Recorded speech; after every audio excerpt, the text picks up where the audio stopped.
Eagles gang, what up, what up, what up? Yeah, think I put up a video on my thoughts of the next head coach. Um, yeah, it's a lot of names floating out there. You know what I'm saying? A lot of fans want this guy, a lot of fans want that guy, man. But honestly, man, I look at a lot of these names and I could be right, I could be wrong. You know what I'm saying? A lot of fans want who they want, you know.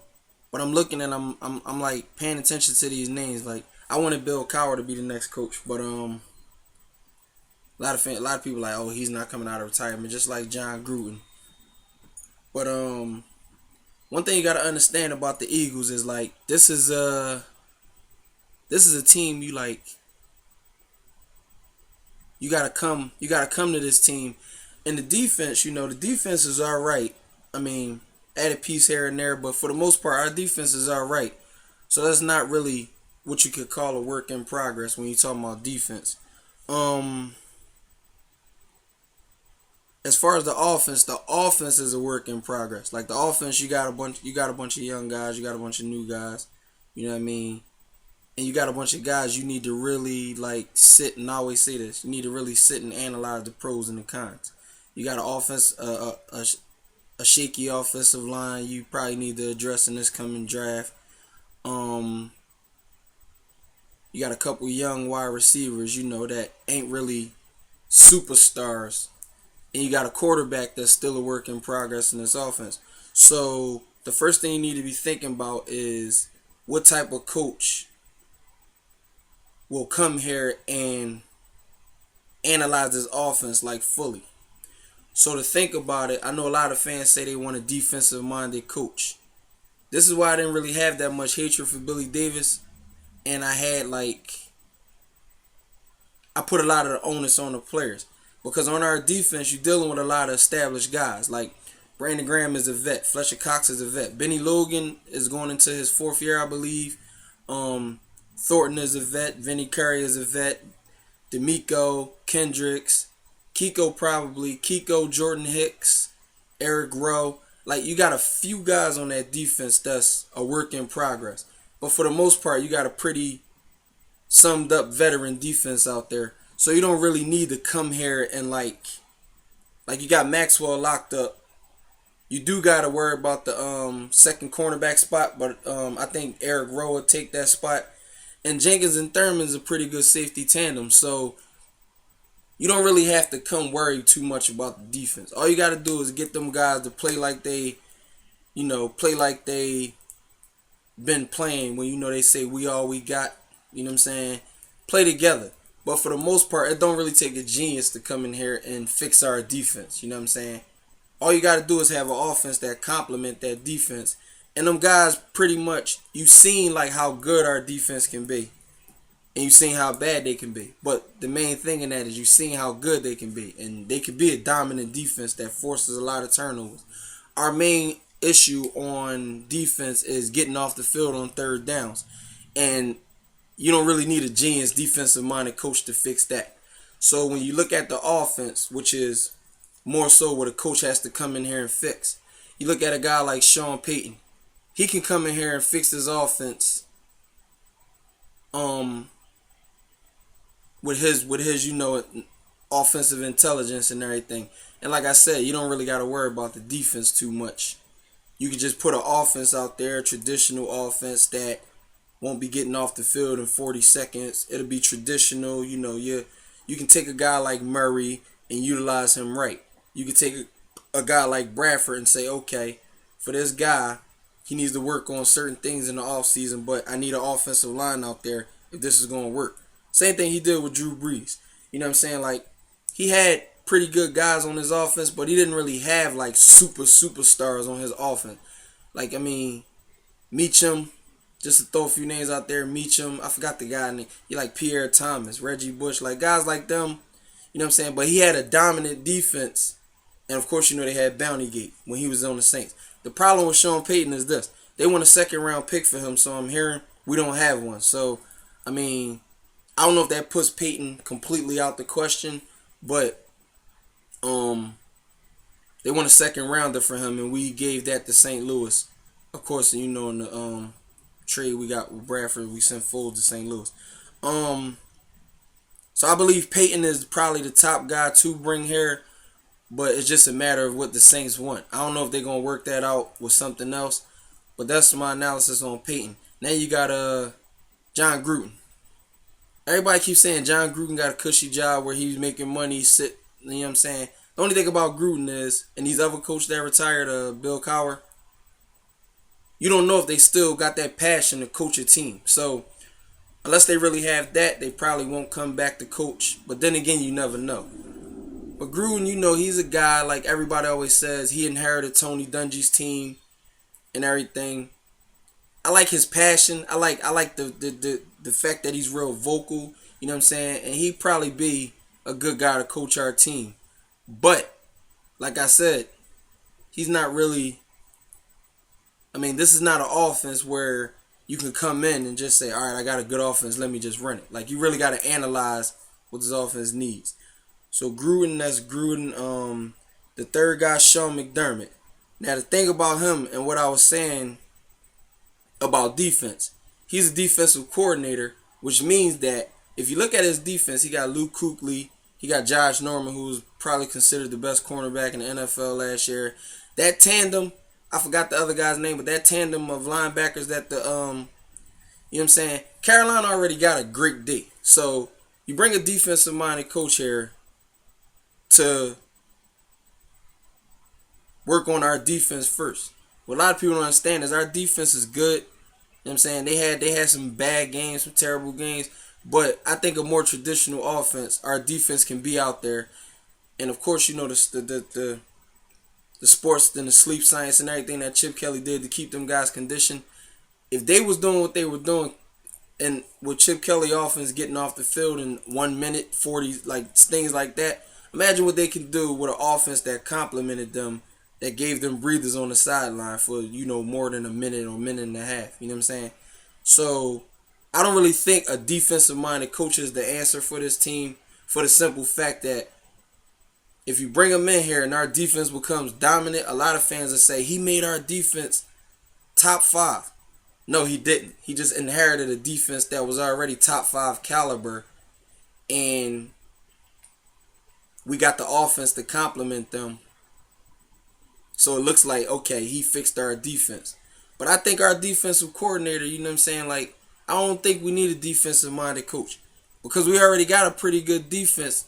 You know what I'm saying? So Sean McDermott, I don't know if he has enough offensive knowledge. And that's what I'm saying about these defensive coordinators that people want to bring here. From Matt Patricia, Sean McDermott, I think those are the only two guys that's defensive coordinators that's being considered. So Matt Patricia, I'll say the same thing about him. Like you got a pretty good defense over there in New England. But like I said, I don't really want the defensive coordinator to come here. Now on to the offensive coordinators. I talked about Bill Cowher. One reason like I want him to come coach here is because it took him 13 years to win a championship, but he inherited all the ins, the outs, the ups, the downs, the naysayers, the positive reviews, the negative reviews. He pretty much inherited every possible thing you need to inherit being an NFL coach before he won his ring. Now, the only problem is, will he be patient enough to work on his offense and be willing to say if it takes 2 or 3 years to make us, playoff caliber? Does he have the patience to do that, to want to do that? And that's the only thing about him. But that's the coach I wanted to come here. But a lot of people saying he's not coming out of retirement. So then you have Hugh Jackson. Now over there you got Andy Dalton, you got AJ Green, you got Giovanni Bernard, you got Toby Gerhardt, I believe, as the tight end. You got a pretty good offense. All you got to do is coordinate it. You know what I'm saying? And one thing about these coaches with star players on the offense that they're offensive coordinators for on the team, you pretty much got star, like AJ Green's a star receiver. You know what I'm saying? Andy Dalton, he's not a star quarterback, but for the most part, you see how that offense is ran. You know what I'm saying? It's pretty good guys on that offense. Like if you take AJ Green over Jordan Matthews, or you take guys like that, like you pretty much got an offense. All you got to do is put it together, and it's not really a tough task because you have a good running back, you got a good receiver, you got a good tight end, you got a good quarterback. That's pretty much all you need. All you need to do is coordinate all of that. It's not like the Eagles where you got a bunch of work in progresses that you need to really sit down and think about. So that's Hugh Jackson. Who's the other guy? Josh McDaniels for New England. You got Brady, you got Gronk, you got Edelman, you got Amendola, and I can go on and on and on. You know what I'm saying? I would just be repeating what I just said about Cincinnati. Top tight end in the league, best quarterback in the league. Like, nah. Now, like I said, patience. If you want to wait and see if he can turn Sam Bradford into Tom Brady, be my guest. But I don't know. Who's the other guy? There was one more guy. I had a top 8. So you had Josh McDaniels, Matt Patricia, Hugh Jackson, Adam Gase. That's the guy I want to coach this team. Because I think, really, honestly, if we can't get Peyton, I really think that we can build with this guy.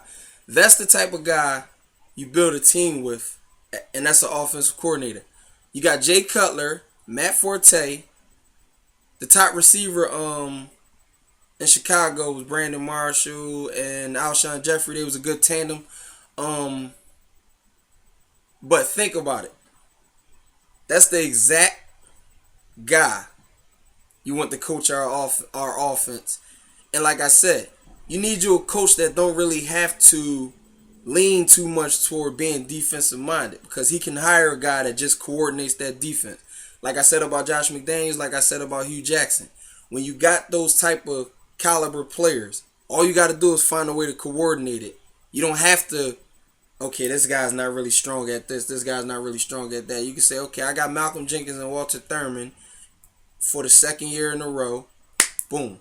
I got my pass rushers in Vinny Curry, Brandon Graham.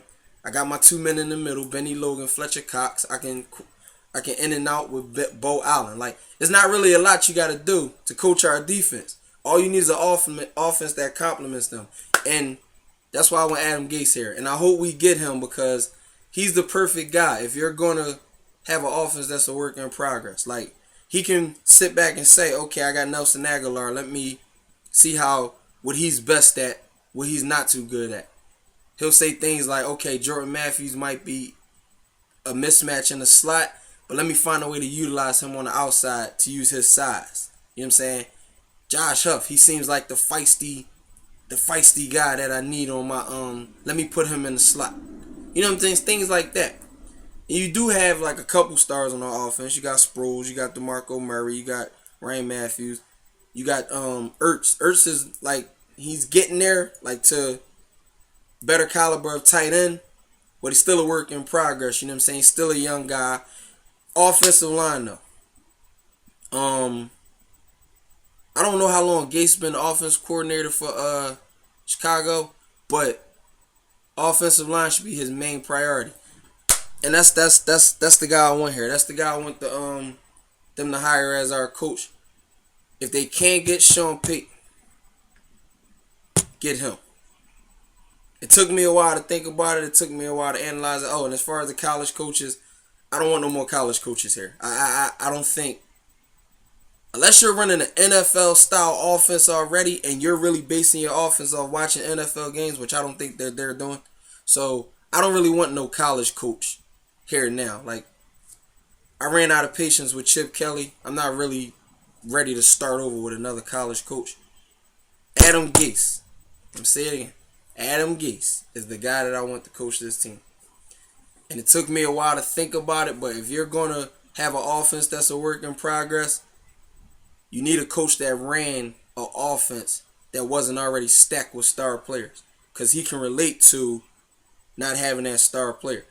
That's the type of guy you build this team with. So far as my decision on who should coach this team, if we can get Sean Payton, and it looks like we probably won't, Adam Gase. Not Hugh Jackson, not Matt Patricia, not Josh McDaniels, Adam Gase.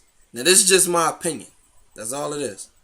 I'm saying they're going to hire who they want to hire, but based on all of the things I was thinking about and all of that, I think Adam Gase would be the perfect coach for us. You know what I'm saying? Because he can use this work in progress offense, like kind of like how he did with Chicago. You got a Matt Forte type running back with Murray. You got a good running back with Murray. And I don't believe he'll stack this offense with so many guys that could be possible playmakers to the point where you get frustrated because he's not utilizing these guys the right way. Like, why is this guy not getting enough touches? Why don't he ever see the ball? Why don't you use your tight end more? It won't be that much confusion. He'll just come in, realize he still got a work in progress, and he'll work on it. So that's my take on it, man. Adam Gase. That's the guy I want us to hire. Let me know what y'all think. Peace.